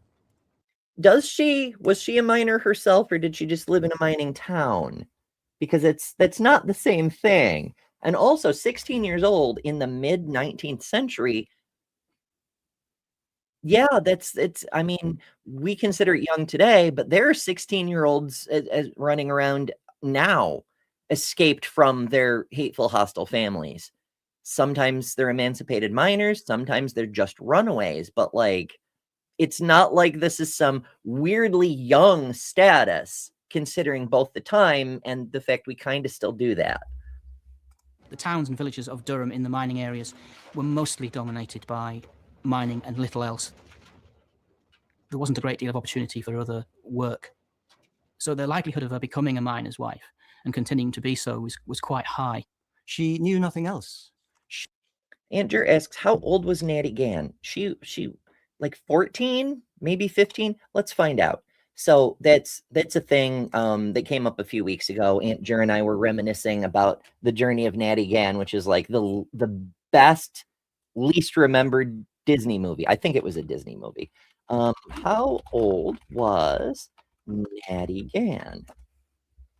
So the story has her at 15 years old. Let's see. I'm not, is she based on a real character? She might be. Okay, in the original she was 12, but in the movie she's 15. I'm not sure what the original is though, because IMDb is not telling me. It's probably a book by the same name. I don't know. But yeah, definitely on the far too young side to be traveling alone with creepy older men who, it's a whole thing. She saw it coming. She saw it coming through her mother, and she saw it coming through. Although she did have the big fucking dog, who may have been a wolf. I think his name was Wolf. It's been a while since I saw the film. Her father, who was killed down the pit. If your father falls down a mine shaft, you know what you've got coming. Her first taste of middle-class life when she worked, age 16, for a colliery manager at Southampton. I think she might have had a taste there, that life actually could be a bit different. Mary Ann Cotton wouldn't have had. Okay, yeah, you can get a job as like a house cleaning assistant at 16. That's a thing you can still do today, yes. A particularly enjoyable or easy life working as a domestic servant or a nursemaid. The days would have been very long, up at dawn, to bed, you know, after the person that she was working for had gone to bed. You know, much like farm helpers in the days when we did farming all the time. She would be a cleaner and a cook and a maker of fires and somebody who cared and tended people when they were not good, particularly children. The lady she worked for had at least 12 children, so there was a lot of work involved. And I think her experiences with them may have given Mary Ann a lifelong dislike of kids. She had a job caring for children and hated children. I could see how having to deal with children who are a higher social rank than you, so you can't actually punish them, might be a problem. But I don't think so. I don't think, on average, I'm sure there's exceptions, but I don't think a person who hates children would take a job working with children on purpose unless she intended to kill them. But working with children is going to generally make you better with children. Again, on average, I'm sure there's individual exceptions. Like a person who works as a kindergarten teacher for 10 years isn't then going to turn around and kill her own children because she learned to hate children from being a kindergarten teacher. That's just not how anything works. Life as a domestic is a thankless one. Fortunately for Mary Ann, her saviour comes in the shape of William Mowbray, who she marries in 1852. The newlyweds immediately leave for Cornwall, where Mowbray has secured a job on the railways. Far from being an Cool. She marries. Husband has a new job. Awesome. Good start. escape from the drudgery of a mining life, the West Country brings its own miseries. Theo says that's very optimistic, Ember. I have been accused, despite the fact that I think I keep getting more and more cynical, of being an unreasonably optimistic person from time to time. I don't know. And Mary Ann finds herself surrounded by death. It seems she had 4 or 5 children in Cornwall, in a kind of railway excavators shantytown, and none of them. So she got railed in Railroad Town? Never. I'm here all week. Lived. Now, the 19th century didn't really talk about depression, and it didn't really talk about mental illness. But if I was going to think about where Mary Ann... Well, they didn't have the terms, but they had, like, melancholy and so forth. Like, there were different words.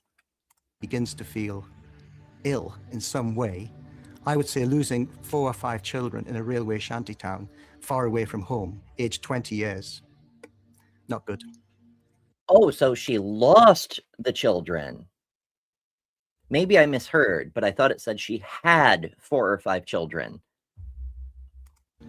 So did the children she had in Cornwall die of natural causes, or at the hands of a ruthless killer? Is this where Mary Ann started on a fatal path that would end with a noose around her neck? Well, that's what you're doing with this episode is you're supposed to tell us. Like, I get asking questions and then answering them, but like you're supposed to answer them too. Like, getting us to pointlessly speculate about the fate of several children, you know, almost 2 centuries ago. We don't have the info to fill in that gap for you, bestie. It's always difficult to comprehend what drives a person to kill. And in a bid to understand our Victorian lady killer, Mary Ann Cotton, I've really had to look at the life she lived. By 1857, Mary Ann and William returned from Cornwall to County Durham with one surviving child in tow, a little girl called Margaret Jane. The mining industry is booming and William soon gets a job down the pits. Mary Ann is once more back in the life she was trying so hard to escape from.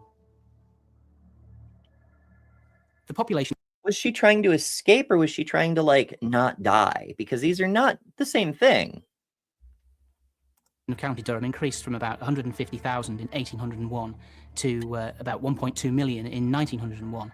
So there's a massive change in population. The Industrial Revolution was at its height and coal was in big demand. Britain was constructing, manufacturing and exporting both at home and across its vast empire. As the collieries expanded in the 19th century, so did the colliery villages. And it had a massive impact on the people who lived in there. There was people coming in from all over the country. And the most... Right. And this, in a way, was sort of a predecessor to the Depression, right? Because, like, people were taking work in the cities because that's where the work was. But that was also necessary because there wasn't the work in the farms the way there used to be, because the industrialization process was making farming more efficient, and so there was less need for farmhands. So we had more jobs in one place and fewer jobs in another place, and so people moved. The direct impact it had on people's lives was the pressure it put on services. There was more demand for houses, there wasn't much sanitation. It affected everybody's life in every aspect. The priority of the coal owners was to find accommodation for the miners to live in. You wouldn't necessarily have churches, for example, or something to keep the population stable. Pubs would be built straight away. They were the priority. Oh, yes. Oh, yes. That's like the first thing people ask for is the churches will get around to it and the churches get around to it, but we need a pub. And that's kind of valid after a fashion, not because humans need alcohol, but because humans need a place to gather that isn't work. So they can, like, have human time with other humans. A library would have done the job, although, you know, they tend to want you to keep down the conversation in libraries. 1857, Mary Ann may have been resigned to her lot, and she starts to rebuild her family with William. She gives birth to a girl, Isabella Jane, in September of 1858. More children quickly follow.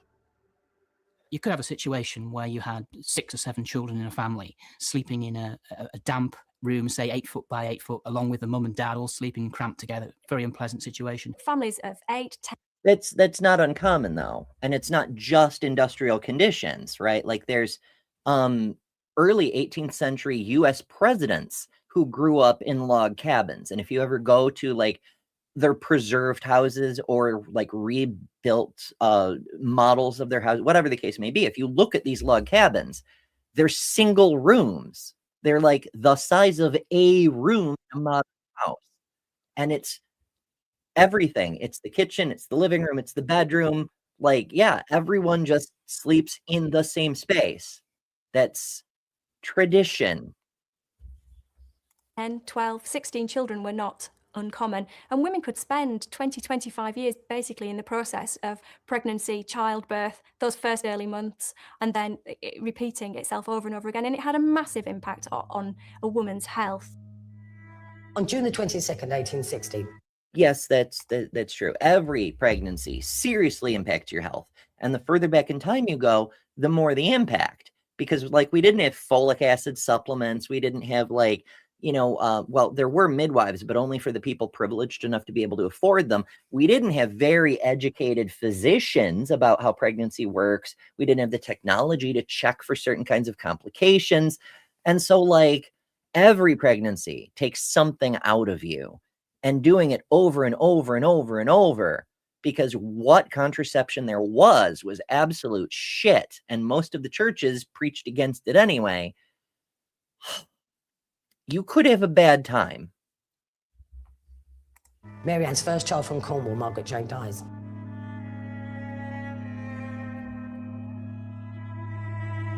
The following year, Mary Ann has another baby. She also calls this child Margaret Jane. 2 years later, she has a son, John Robert. By 1863, Mary Ann's life is a drudgery, a continual battle to feed and clothe her growing family. The minor... It's not an uncommon thing to name babies after a deceased relative, an ancestor, something like that. And if you lose a baby with that name, you may name another baby that. And I've also known people in the modern age who will, like, lose a child when they're still fairly young, like elementary school age, and then name their next child after their lost child, for the same reason you might name a child after your grandfather. It seems a little bit weird, but I kind of understand. It's the same thinking anyway. But on the other hand, I also, when I was young, I knew a family whose tradition was every boy got the same first name and every girl got the same first name. And so, like, there was like this girl named Morgan and her sister Morgan and their mother Morgan. And I'm like, how do you communicate clearly with who you want to talk to? Well, we use middle names. Well, then why don't you use the middle names then? Now, it sounds weird, but a lot of families do it the other way, where everybody gets the same middle name and nobody blinks about that. It's just, people and their traditions and things. His wife was involved in looking after the family, in cooking, in doing all the washing and bringing up the children. The childbearing role was a major job for a miner's wife. I mean, for any housewife, bearer of children person, what makes it difficult is the physical strain of carrying the pregnancy while caring for other children on your own, because your partner is at work all the time.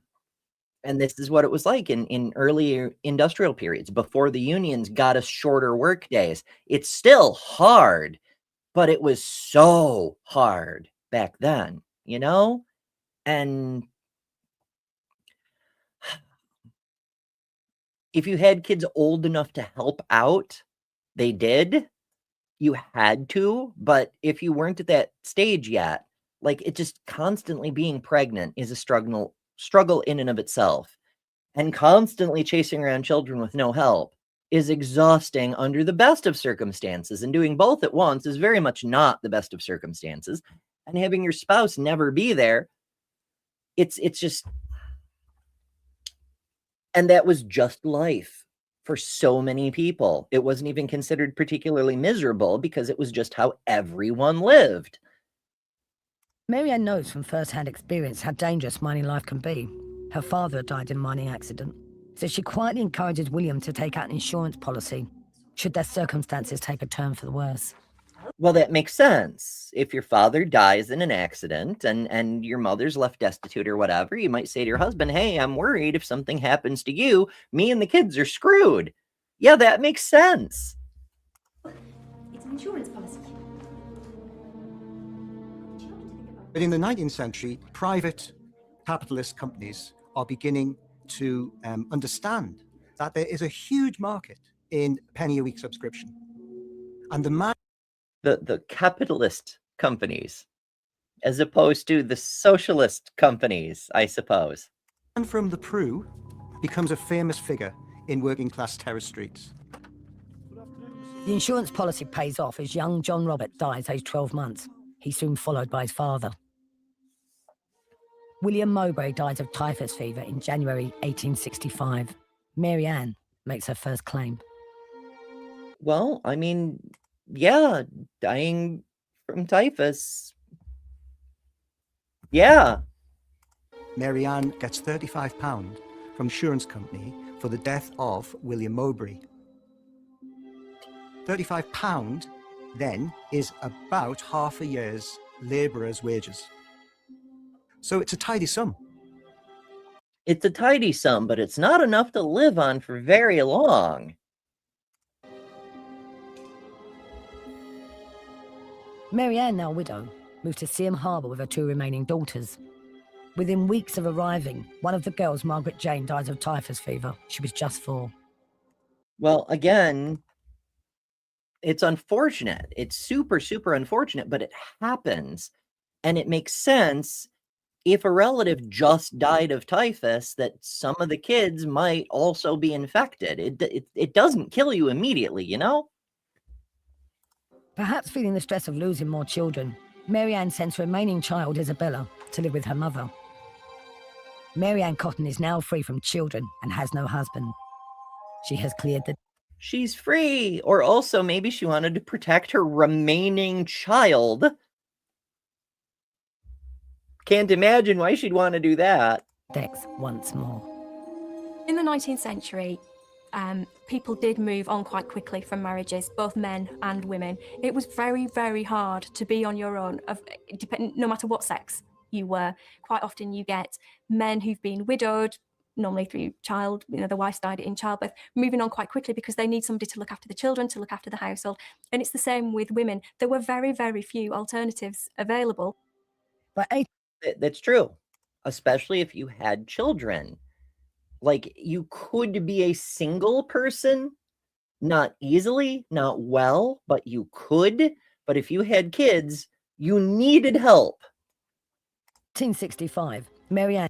And that's still kind of true. It's more possible to be a single parent than it was in the past, but it's less possible now than it was, say, 20 years ago or 30 or 40 years ago. You know, it's just ever since Reagan, strangely enough. Can't imagine why. And tries once again for a different life. She starts to work as an untrained fever nurse at an infirmary in Sunderland. It is here that she meets and befriends a patient, George Ward. Within months, she becomes Mrs. George Ward. Marriage is... Oh, isn't that sweet? She nurses him back to health, and he gets the little Florence Nightingale, and ta-da, they're married. And yeah, they say it like they just told us that people don't stay single for long, and then they're like, oh, well, within months, she's Mrs. George Ward. But that's not anomalous. You just told us people don't stay single for long. It's not like she's aggressively and maliciously hunting down a future husband, you know? Incredibly popular in the 19th century. And in the coalfield, there's an obvious reason for it. It's called woman labour power. All those things Mary Ann did so well, cook, clean, skivvy, produce children, and offer sexual relationships, all these things are in high demand.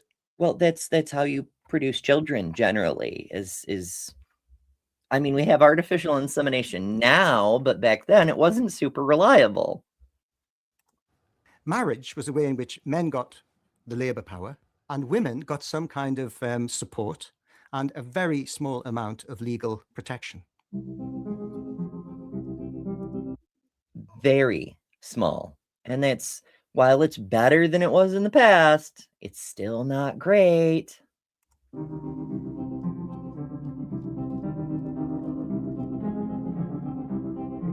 Mary Ann finds life. Ooh, she's got fancy china. So clearly she is doing a little bit better off than she used to could. Life as Mrs. George Ward pretty dull, even without any children to look after. Never one to sit still, Mary Ann soon embarked on an affair with a married man, Joseph Nattrass. A year and... Now we're getting into actual crimes and demonstrable immoral behavior. Like, maybe the other things were suspect in light of what happens later in life, but they aren't inherently suspicious in and of themselves. As far as I can tell, those could have been crimes, but they aren't necessarily crimes. We're just saying, oh, it's not impossible, which is a long way from proof. But now we're getting into she's actually doing a crime. But affairs are often crimes of passion rather than let's break the law, you know? 2 months after her marriage to George Ward, he suddenly dies of cholera and typhoid fever. Okay, so he dies of the same thing that her previous husband and some of her kids died from. Is that suspicious, though? Because unless she's spreading typhoid, like Typhoid Mary, she's not showing symptoms. But if that were the case, other people around her, like when she worked in the hospital, they all should have gotten it. What were they treating in the hospital? Were they people who already had the sicknesses? Like, there's more information that needs to fit in here.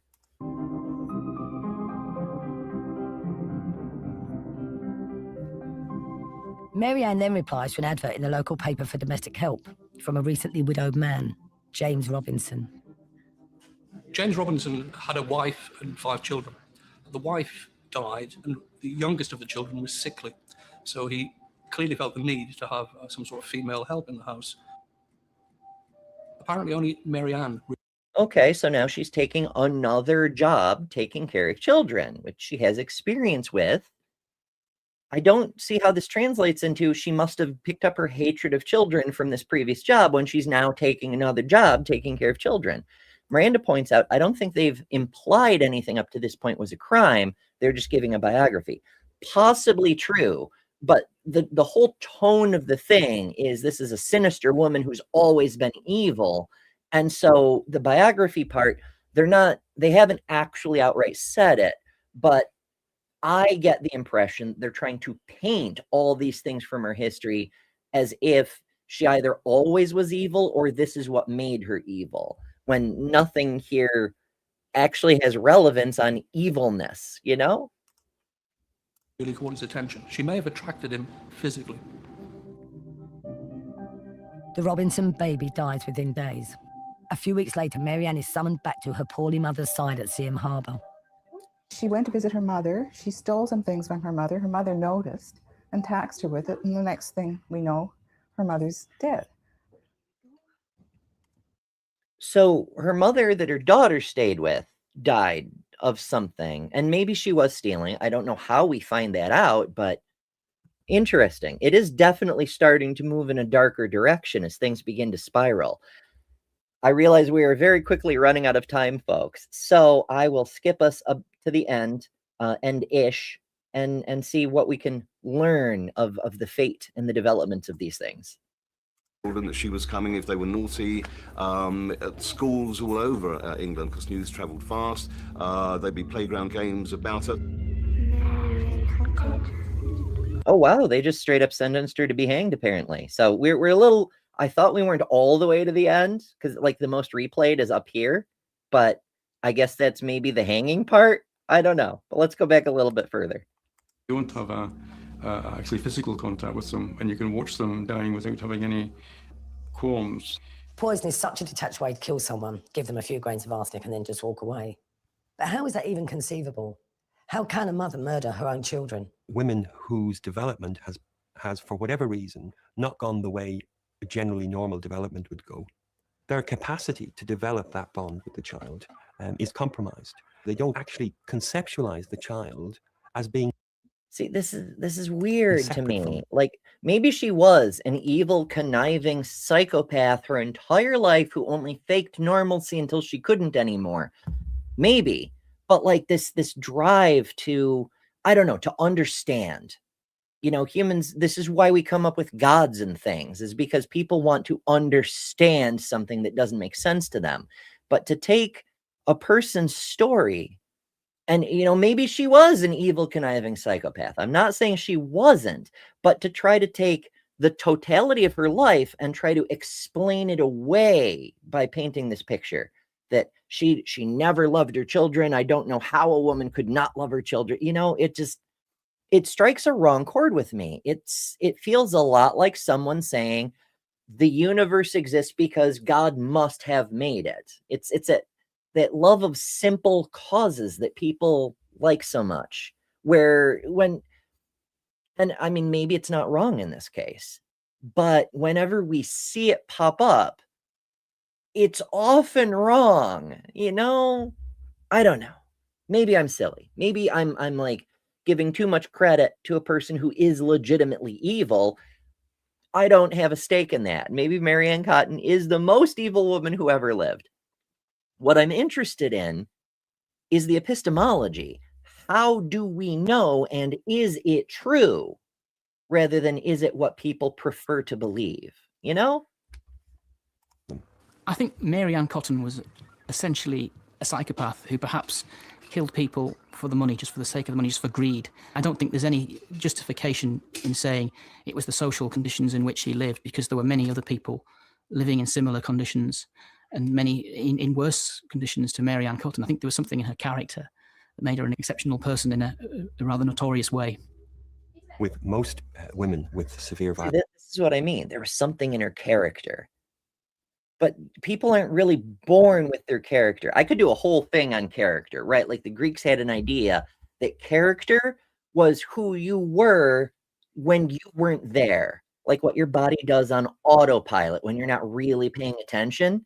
And so you want to consciously and mindfully engage in good behaviors that you approve of and think are virtuous, so that when you're not actively running yourself, you're like in NPC mode, you do good things. It's an interesting concept, but we don't have time to get into it right now, because it's time for us to scoot over to Lil's and enjoy some happy, fun politics, which I'm sure is going to cover some State of the Union stuff. It should be interesting, if nothing else. So I hope you enjoyed today's deep dive into some of the Black Widow serial killers and what makes them tick. I realize we don't have definitive answers on Marianne Cotton. Perhaps we'll get into that another day. But for right now, thank you so much for being here. If you're new, please take a second to hit the subscribe button. It helps ever so much. We're here every weekday at 11 a.m. Eastern with a different topic every day. And as always, remember, you don't have to kill off your husbands for life insurance. That doesn't really have anything to do with religion. You just don't have to do that. We can file for divorce now. Toodles. Mwah. Thanks to all our patrons and top-level members for January. Miranda, Karen Butcher, Jessica the Transmetal Alchemist, Robin Webster, Maya Adkison, Jimmy Tux, Ian Chen, Lilith, Ember Lynn, The Barely Bearable Atheist, Eric Wander, Jason Jacoby, Lil of All Trades, Deviant Outcast, Secular Feelinist, Kelly King, the Detroit Atheist Queen, Geo Sam, Thriver Scapegoat, The Godless Engineer, Why Because Weed Bro, and Katie Bluebird.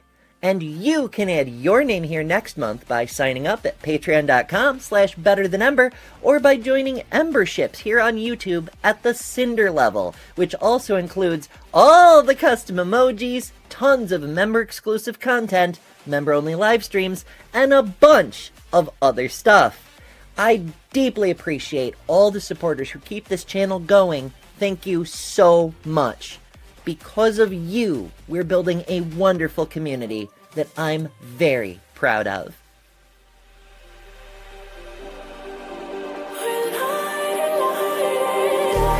Just like a spark.